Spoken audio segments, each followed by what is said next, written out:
Hi అండి, అందరూ ఎలా ఉన్నారు? అందరు బాగున్నారు కదా? నేను ఇవాళ మీ ముందుకు ఎందుకు వచ్చానంటే క్యారెట్ పచ్చడి రెసిపీ చూపించడానికి. సో నేను ఎలా చేశాను అనేది మీరు చూడండి. నా స్టైల్లో క్యారెట్ పచ్చడి ఎలా ఉంటుందో చూడండి. Welcome back to my channel. ఇవాళ నేను చిన్న చిన్న క్యారెట్లు ఒక 10 తీసుకొని ఫైన్గా తురిమి పెట్టుకున్నాను. నెక్స్ట్ ప్రాసెస్ ఏంటో చూసేద్దాం రండి. ఇప్పుడు ఈ క్యారెట్ని మనం ఒక బౌల్లోకి షిఫ్ట్ చేసుకుందాం.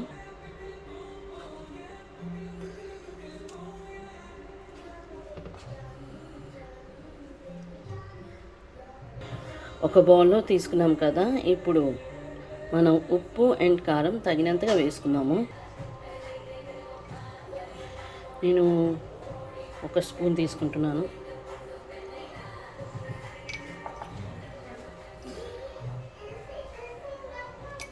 ఉప్పు కారం ఇందాక వేసుకున్నాం కదా, అవి కొద్దిసేపు పక్కన పెట్టాలి. కడాయి వేడెక్కిన తర్వాత మనం కావాల్సినంత ఆయిల్ వేసుకుందాము.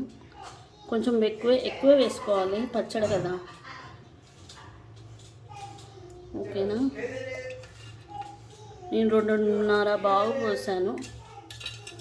దీనిలో ఇప్పుడు మనం జీలకర్ర, ఆయిల్ కొంచెం వేడెక్కిన తర్వాత మనం జీలకర్ర వేసుకుంటున్నాము. ఓకేనా అండి? తర్వాత ఆవాలు చిటపటానాలు ఇవి. ఓకేనా? తర్వాత మనం ఎండుమిర్చి కూడా వేసుకున్నాము. మీకు తెలిసే ఉంటుంది, తేజ మిర్చి కొంచెం ఇవి ఎక్కువ కారంగా ఉంటాయి, అందుకే మనం చాలా తక్కువ వేసుకుంటాం. నేను ఒక 5 వేసాను దీంట్లో మనము వెల్లుల్లి అండ్ కరివేపాకు కూడా వేసాము. ఒకసారి చూడండి. తర్వాత ఇలా కలుపుకోవాలి నీట్గా. కలుపుకున్న తర్వాత మనం ఇందాక కలుపుకున్న ఉప్పు అండ్ కారం కలిపిన క్యారెట్ మిశ్రమం ఉంది కదా, దీంట్లో వేసేద్దాం. తర్వాత కలిపేసుకుందాం.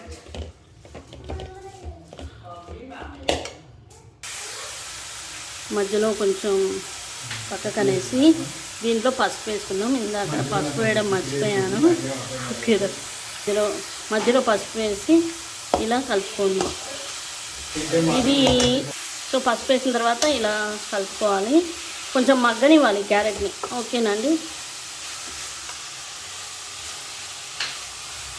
ఇప్పుడు మన క్యారెట్ పచ్చడి మాగిందా లేదా, అంటే ఉడికిందా లేదా చూద్దాము.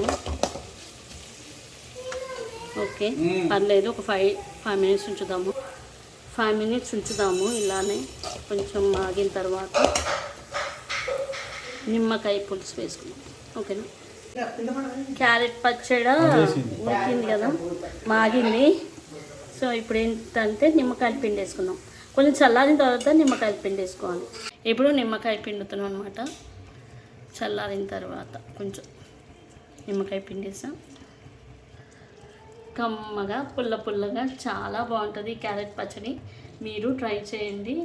ట్రై చేసుకొని కమెంట్లో తెలియచేయండి ఎలా వచ్చిందా అనేసి. Thank you so much. Please subscribe my channel.